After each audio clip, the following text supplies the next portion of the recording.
I like to take my time making videos and really dwell and think on what I've watched or played, because I just think it's impossible to get a quality review of something within a couple days of something coming out. Like, you need time to take in, replay and rewatch to sometimes get a clearer idea of what you have experienced, especially with things that like to tug at the heartstrings of familiar memories and nostalgia. I also think it does a disservice to how many years of effort go into many of these projects. And then boom. What, you thought about it for like 3 hours and left it? Get the fuck out of here. So let me start with saying that Resident Evil Requiem is definitely one of the better Resident Evil games. But I'm surprised that there's a lot that I don't think really worked in this one. But I also loved it, and I've played it like 4 or 5 times now. But first, I want to yap about what I do like about the game, from my experiences with it. Also, I'm going to be spoiling the game, so be warned. Actually, you know what? Fuck you. Here's a spoiler. Leon Kennedy dies.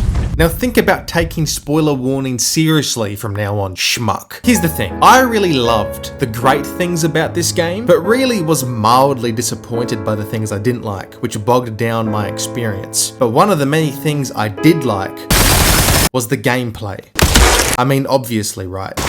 This is Resident Evil at its most perfected gameplay-wise, and it's much more dynamic and intricate on how you can approach a lot of situations than what a lot of people give it credit for.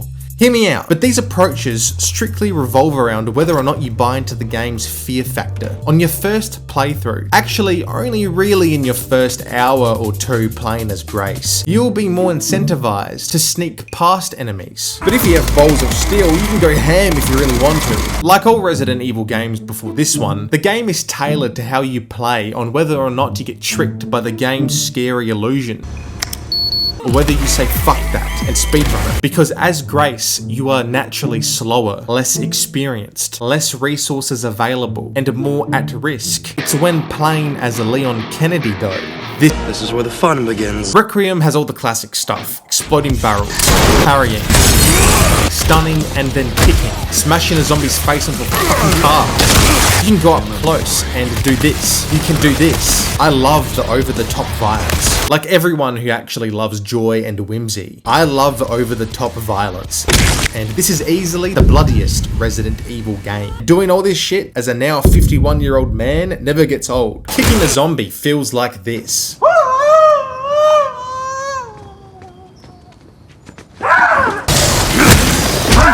I really like that although the average zombie takes 1, 2, 3, 4, 5, 6, 7, shut up, 8, shit, 8, 9 bullets to kill, you still feel the weight behind every bullet. Like, you can even push bodies along the floor, which is funnier than it has any right to be. But this time you get access to the boom boom gun, which, while ammo is scarce, can also do this. This fucking hand cannon acts as a last resort if you get backed up into a corner, or you just want this singing zombie to shut the fuck up. God damn, man, shut up. What the fuck? I really liked a lot of the little unique sections and levels in this one too. Like, there is this section where you are going through a skyscraper and you get to do this.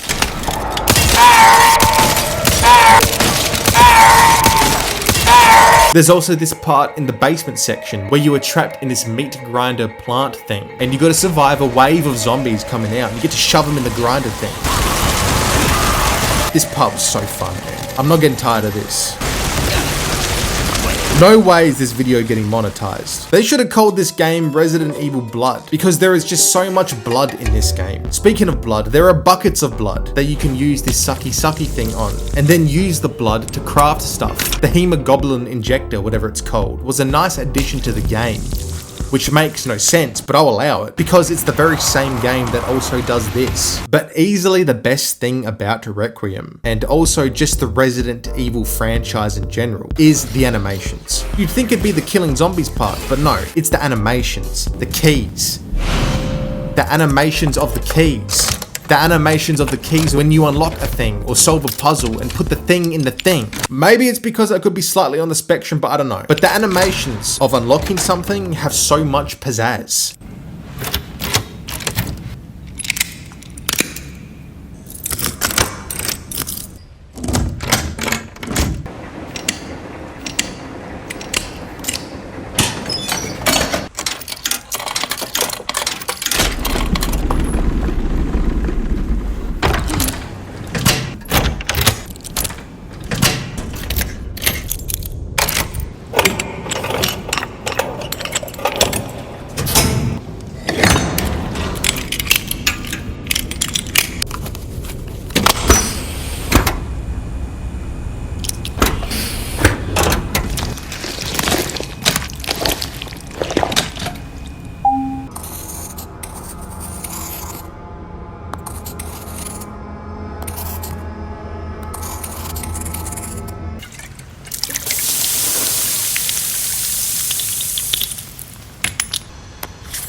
See? Okay, but I'm actually lying though. The key animations are not the best part of the Resident Evil games, because the real best part of Resident Evil. Requiem is actually sharpening the axe.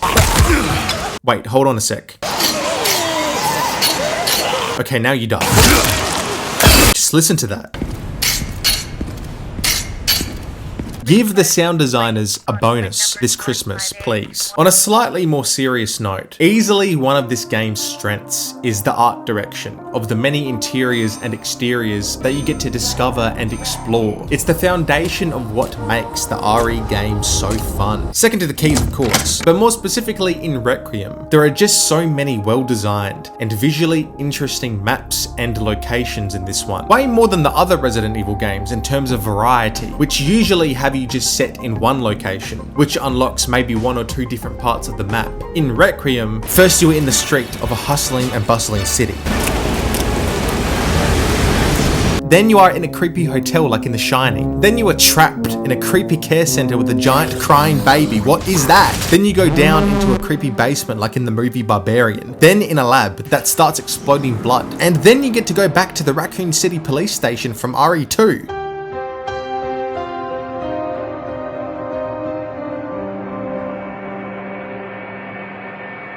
It's like discovering the wreck of the Titanic. Everything is untouched but rotting away, and it's both eerie and creepy, but also familiar and comfortable, which in a way is kind of the perfect sentence to describe this entire game. Then you go down into a deep void, into a cave infected with plants that look like penis. Oh! That leads into a giant underground lab that looks like Blade Runner 2049. There are so many different locations in this game that are all so detailed, that make you feel wildly different vibes, and are so thought out that deserve every ounce of praise. However, I feel like just as much as it is a strength, it can also be its own detriment. Although I loved exploring and killing zombies and solving puzzles every step of the way, Shit. I still think Requiem, yet again, for the 9th time in a row now, has a first half which is much better than its second half. And you know what? It's kind of like something to expect now, I guess. Every single one of these games has a great or near fantastic first half, and a still good but less impactful second half, let's be honest. And Requiem is unfortunately no exception. The only Resident Evil game that sticks the landing all the way through is probably RE4. No, man. Resident Evil 4 takes it by a long shot. Please, brother, you front. But even then, the first mission in the village is still the best level in the game. But hear me out, playing as Leon is cool as fuck, and exploring the aftermath of a nuked Raccoon City is pretty cool, do not get me wrong right now. But I think that because Requiem has so many different locations, completely different locations, not just one location that gradually opens up to more levels in the same place, but this time with two different switching protagonists with wildly different playstyles and gameplay dynamics, that I kinda got tonal whiplash from all the switching. More specifically in the first half, the developers basically looked at the two most influential games in the franchise and just made a game that has both of them in it. The scary parts as Grace are RE7 and the fun action parts are RE4.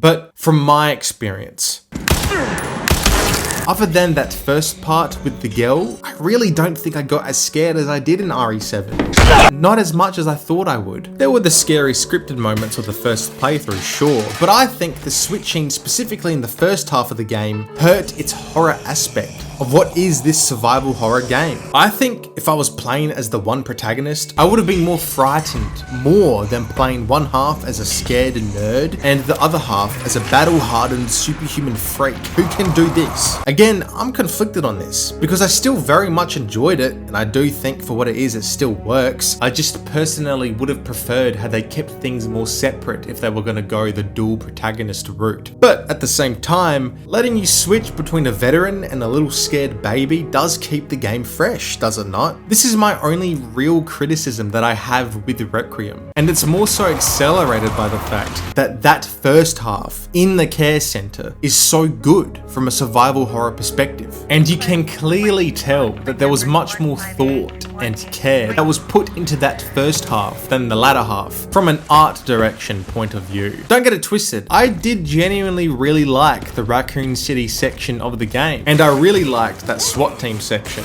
I wanted more of that too, man. That was cool as hell. And I found myself replaying that part over and over to see if I could take him out quicker and more efficiently.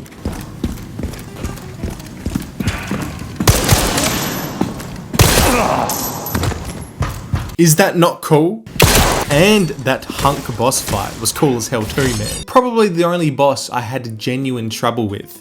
But the first half has such a unique vibe and atmosphere that was lost the very second you get all them cubes and you put them into the door to escape. The tight corridors, the little architectural model of the building, the puzzles.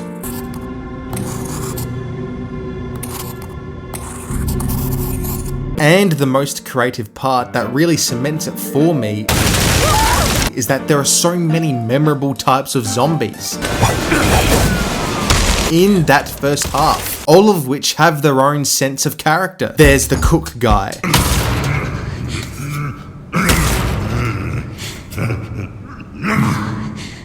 The surgeon guy with the giant saw. The giant baby. The monster girl thing. There are some zombies that are chowing down on some good grub. There are also these zombies called blister heads, which are zombies that come back to life again, but are much tougher and more sporadic in their movements. There is also the zombies that don't like any light and hover around the light switches to make sure they are turned off. The annoying singing zombie who won't shut the hell up, shut up. The zombie which you have to bring back to life Frankenstein style. The zombie controlling the bulldozer. Did you know this guy is allowed to vote? The zombie with a chainsaw. That can also fucking do this. And can also do this. The zombie that gets ran over by a fan. The zombie with the needle. The zombie carrying the IV drip stand.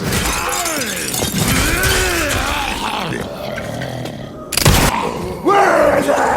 Where is it? Where is it? Where's the trigger? The latter half doesn't really have that variety or uniqueness. You know, these enemies were peak glop shittos, but in the latter half, not really. There's the chainsaw guy at the gas station, and the army zombies with guns, and that's really it. Then Lickers, which we have seen before, Mr. X, which we have seen before, and normal generic boring zombies. And then a final boss where we have to shoot the eye pimple things, which we have also seen before. But let's talk about the story. You want to hear what I have to say about the story?